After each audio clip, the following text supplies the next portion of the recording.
ہم اپنے وطن کا حصہ بننے جا رہے ہیں۔ وقت آ گیا ہے کہ ہم ایک ہی بار اور ہمیشہ کے لیے متحد ہو جائیں۔ اب ساؤتھ اوسیٹیا اور روس ایک ہو جائیں گے اور یہ ایک نئی بڑی کہانی کا آغاز ہوگا۔ دوستو، یہ الفاظ کوہکاف ریجن میں واقع ملک جارجیا کے دو باغی اور 2008 سے رشین کنٹرولڈ ایریاز میں سے ایک ساؤتھ اوسیٹیا کے صدر اناتولی بیبیلوف کے ہیں، جو انہوں نے 13 مئی 2022 کے روز کہے۔ یہی نہیں، ساؤتھ اوسیٹین حکومت نے اس کے ساتھ ہی 17 جولائی 2022 کو روس کا حصہ بننے یا نہ بننے سے متعلق ریفرینڈم کے انعقاد کا اعلان بھی کر دیا تھا۔ آپ اندازہ لگائیں، جب روس یوکرین جنگ کو شروع ہوئے ابھی 3 ماہ بھی نہیں ہوئے تھے، اس طرح کا اعلان کس قدر حیرت انگیز تھا۔ اس اعلان کے چند دن بعد اناتولی بیبیلوف الیکشن میں شکست کے نتیجے میں صدارت سے ہاتھ دھو بیٹھے اور ایلن گیگولیو نے ساؤتھ اوسیٹیا کی صدارت سنبھال لی۔ نئے صدر نے جلد ہی اس ریفرینڈم کو کچھ قانونی وجوہات کی بنا پر منسوخ کر دیا۔ ریفرینڈم کے اعلان پر ابتدائی طور پر روس کا رد عمل تو ملا جلا ہی تھا۔ چونکہ یہ یوکرین جنگ کا ابتدائی زمانہ تھا، لہٰذا شاید روس ایک دوسرا محاذ کھولنا نہیں چاہتا تھا، اسی لیے شاید اس کی حمایت میں کوئی واضح بیان روس نے نہیں دیا۔ دوسری طرف اس جنگ کے آغاز ہونے کے بعد جارجیا نے بھی خطرہ محسوس کرتے ہوئے مغربی ملٹری اتحاد نیٹو کا حصہ بننے کے لیے اپنی کوششیں تیز کر دی تھیں۔ اب دوستو، جارجیا کی ان کوششوں پر روس نے بہرحال سخت رد عمل ضرور دیا۔ اگست 2022 میں رشین سیکیورٹی کونسل کے ڈپٹی چیئرمین دمتری میدویدیو نے جارجیا اور اس کے مغربی اتحادیوں کو خبردار کیا اور کہا کہ ساؤتھ اوسیٹا اور ابخازیہ میں رشیا کو جوائن کرنے کی خواہش انتہائی مقبول اور پرانی ہے۔ اگر ایسا کرنا کسی وجہ سے ناگزیر ہو گیا تو روس یہ قدم اٹھانے پر مجبور ہو جائے گا۔ یہاں کسی وجہ سے ان کی مراد ظاہر ہے، جارجیا کو نیٹو میں شامل کیا جانا ہی تھا۔ دوستو، ساؤتھ اوسیٹیا اور ابخازیہ جارجیا کے شمال میں واقع دو ریجنز یا خطے ہیں۔ ساؤتھ اوسیٹیا کا رقبہ 3900 مربع کلومیٹر ہے اور اس کی آبادی 56,000 کے لگ بھگ ہے، جبکہ ابخازیہ بلیک سی کے ساحل پر واقع ہے اور اسٹریٹجک لحاظ سے انتہائی اہم علاقہ ہے۔ اس کا رقبہ 8,500 مربع کلومیٹر سے کچھ زیادہ ہے اور آبادی 2.5 لاکھ کے لگ بھگ ہے۔ یہ دونوں علاقے جارجیا کے کل رقبے کا 18% سے کچھ زائد بنتے ہیں اور ان دونوں خطوں کی حیثیت 1991 میں سوویت یونین ٹوٹنے کے بعد سے متنازع چلی آ رہی ہے۔ جارجیا انہیں اپنے ملک کا حصہ مانتا ہے اور بین الاقوامی سطح پر بھی اکثر ممالک ایسا ہی تسلیم کرتے ہیں۔ وہیں ساؤتھ اوسیٹیا اور ابخازیہ اپنے آپ کو الگ آزاد ریپبلکس مانتے ہیں۔ یہ صرف ان کا دعویٰ ہی نہیں بلکہ یونائٹڈ نیشنز کے ممبرز بعض بڑے ممالک شام، نکاراگوا، وینزویلا اور روس کے علاوہ چند چھوٹے خود مختار علاقے بھی 2008 کی رسو جارجین وار کے بعد سے ان کی آزاد حیثیت کو تسلیم کرتے ہیں۔ اس وقت ان دونوں ریجنز پر رشین حمایت یافتہ حکومتیں قائم ہیں، جبکہ ان کی سیکیورٹی اور اکانومی کا انحصار تقریباً مکمل طور پر رشیا پر ہی ہے۔ اس کے علاوہ ان دونوں ریجنز کی اکثریت کے پاس رشین پاسپورٹس بھی ہیں۔ یہی نہیں، یہاں رشین ملٹری کی اچھی خاصی تعداد ہر وقت موجود رہتی ہے۔ روس نے ان علاقوں کو باقاعدہ طور پر اپنا حصہ نہیں بنایا، لیکن یہاں روس کا کنٹرول اور اثر و رسوخ انتہائی زیادہ ہے۔ جارجیا میں یہ باقی ریجنز آخر وجود میں کیسے آئے اور روس ان کی حمایت کیوں کرتا ہے، یہ جاننے کے لیے ہم 11ویں صدی میں چلے چلتے ہیں، جب پہلی بار کافکاس ریجن میں جارجین کنگڈم وجود میں آیا۔ اس کنگڈم میں تب جارجینز کے علاوہ اور بھی نسلی گروہ آباد تھے، جن میں بلیک سی کے ساحل پر آباد ابخازیئنز کے علاوہ شمالی ریجن میں آباد اوسیٹینز بھی شامل تھے۔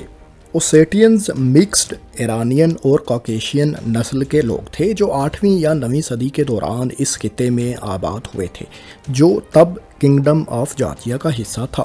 قرون وسطیٰ کے اس دور میں جارجینز، ابخازینز اور اوسیٹینز کی زبانیں بھی مختلف تھیں، لیکن یہ لوگ ایک ہی کنگڈم یعنی جارجیا کا حصہ ہوا کرتے تھے۔ ان کا کلچر بھی مشترکہ تھا اور تب آپس میں ان کا کوئی تنازع بھی نہیں تھا۔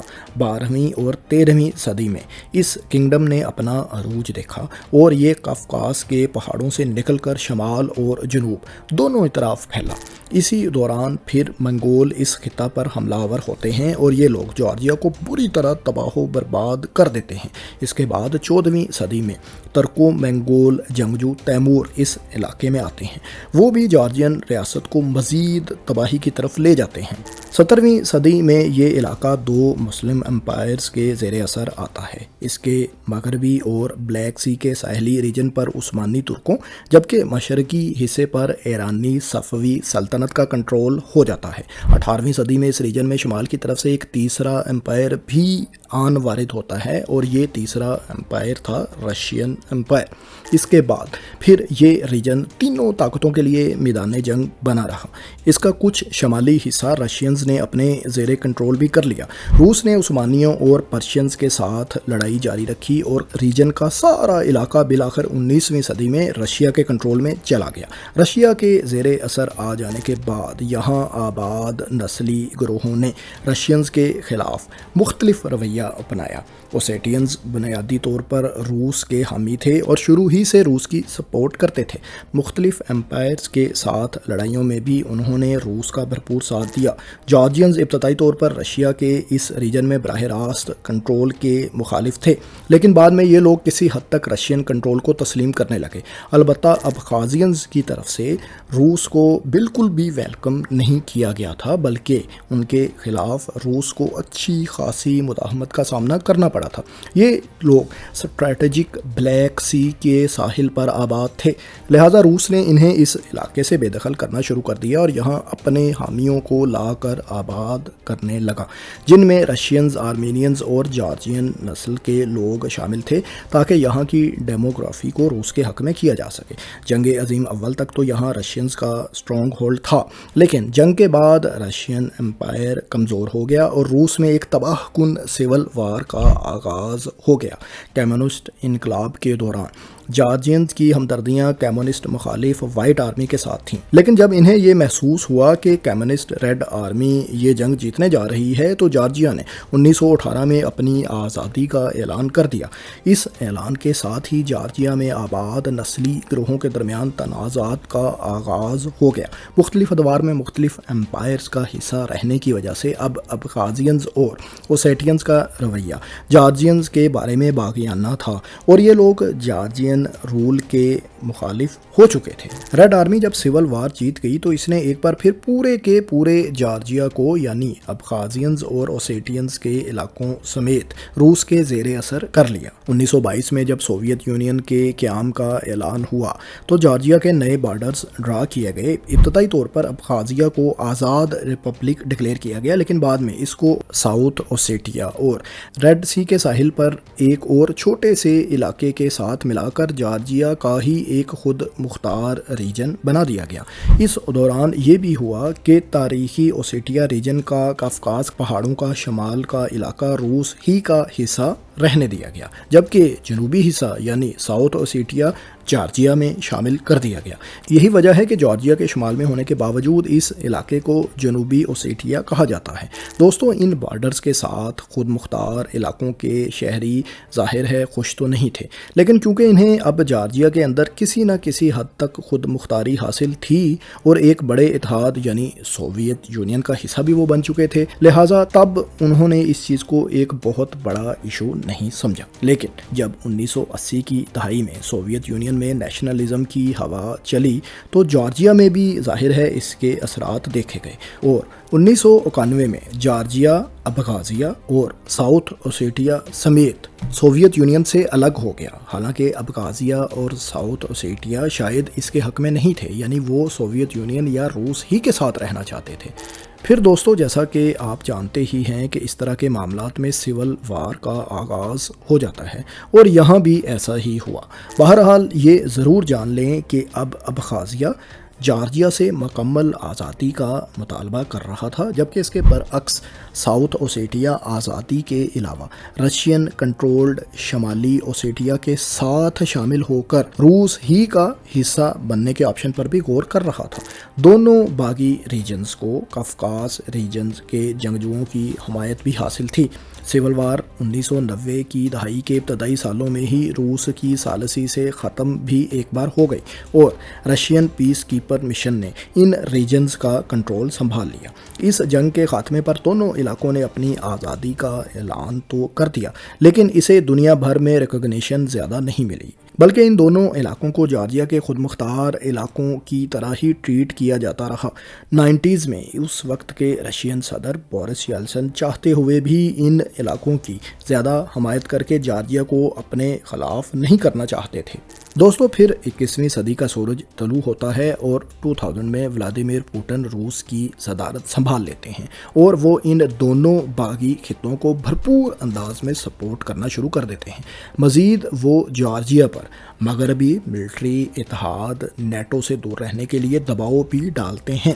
3 سال بعد 2003 میں روز ریولوشن کے بعد ایک پرو ویسٹ سیاستدان میخائیل ساکاشویلی جارجیا میں اقتدار سنبھال لیتے ہیں۔ وہ نیٹو کا ممبر بننے کی خواہش کا اظہار بھی کھل کر کرنے لگتے ہیں۔ اس کے علاوہ ساکاشویلی دونوں باغی علاقوں کو جارجیا کے قومی دھارے میں لا کر ایک مضبوط قوم بنانے کی خواہش کا اظہار بھی کرتے ہیں۔ انہوں نے باغی علاقوں کو جارجیا ہی کا حصہ رہتے ہوئے زیادہ سے زیادہ خود مختاری دینے کا اعلان بھی کیا، لیکن یہ خطے اس پر راضی نہیں تھے۔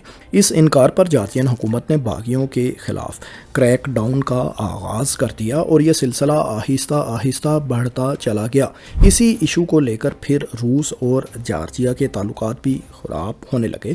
یہ مزید اس وقت خراب ہوئے جب 2008 کی نیٹو سمٹ کے اعلامیے میں جارجیا اور یوکرین کی نیٹو ممبر بننے کی خواہش کو آفیشلی ویلکم کر دیا گیا۔ یہ بات ظاہر ہے رشیا کے لیے ہرگز قابل قبول نہیں تھی، کیونکہ یہ ایک ریڈ لائن تھی جسے جارجیا اب کراس کرنے جا رہا تھا۔ اس قدم کے بعد اب روس کو بھی جارجیا پر حملہ کرنے کا ایک جواز مل چکا تھا۔ پرتشدد واقعات تو یہاں پہلے ہی سے ہوتے چلے آ رہے تھے، اب ان میں اچانک سے تیزی آ گئی۔ جارجین فورسز بھی ساؤتھ اوسیٹیا میں کافی اندر تک داخل ہو چکی تھیں، لہٰذا 8 اگست 2008 کو رشین فورسز بھی اس خطے میں داخل ہو گئیں اور ایک بھرپور جنگ کا آغاز ہو گیا۔ رشین فورسز نے باغیوں کی مدد سے ابخازیہ اور ساؤتھ اوسیٹیا دونوں اطراف سے جارجین کنٹرولڈ ایریاز کا کچھ علاقہ بھی اپنے کنٹرول میں کر لیا۔ 5 دن کی شدید لڑائی کے بعد 12 اگست کو فرانس کی کوششوں سے روس اور جارجیا کے درمیان سیز فائر معاہدہ طے پایا۔ رشین فورسز جارجین کنٹرولڈ ایریا سے تو پیچھے ہٹ گئیں، لیکن ساؤتھ اوسیٹیا اور ابخازیہ کے علاقوں میں موجود ہی رہیں۔ اگست 2008 میں ہی پھر روس نے ان دونوں خطوں کی آزادی کو بھی تسلیم کر لیا، جس کو یہ دونوں علاقے 90 کی دہائی میں ہی ڈکلیئر تو کر چکے تھے۔ ان کی آزاد حیثیت کو بعد میں رشین کیمپ کے بعض بڑے ممالک وینزویلا اور شام وغیرہ نے بھی تسلیم کر لیا۔ بہرحال اب بھی دنیا کے زیادہ تر ممالک ان علیحدگی پسند علاقوں کی آزادی کو تسلیم نہیں کرتے۔ 2008 کی رسو جارجین وار کو یورپ میں 21ویں صدی کی پہلی جنگ بھی سمجھا جاتا ہے۔ اس جنگ میں ایسٹیمیٹس کے مطابق دونوں اطراف سے تقریباً 2 لاکھ شہریوں کو اپنا گھر بار چھوڑنا پڑا، جن کی اکثریت اب اپنے گھروں کو واپس لوٹ چکی ہے۔ جنگ کے بعد سے اگرچہ ان باغی علاقوں نے اپنی آزادی کا دعویٰ کر رکھا ہے اور روس اسے تسلیم بھی کرتا ہے، لیکن یہاں دراصل کنٹرول روس ہی کا ہے۔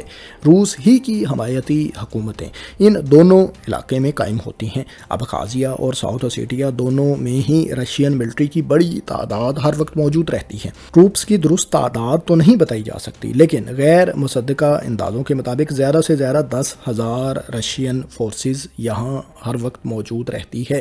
اس کے علاوہ یہ دونوں علاقے اور بالخصوص ساؤتھ اوسیٹیا رشین اکنامک ایڈ پر ہی انحصار کرتا ہے۔ ابخازیہ اور ساؤتھ اوسیٹیا دونوں ریجنز میں ہی رشیا کی کافی حمایت موجود ہے، لیکن ساؤتھ اوسیٹیا روس کے انتہائی قریب ہے اور یہاں روس کے ساتھ شامل ہونے کے جذبات ابخازیہ کے مقابلے میں بھی زیادہ ہیں۔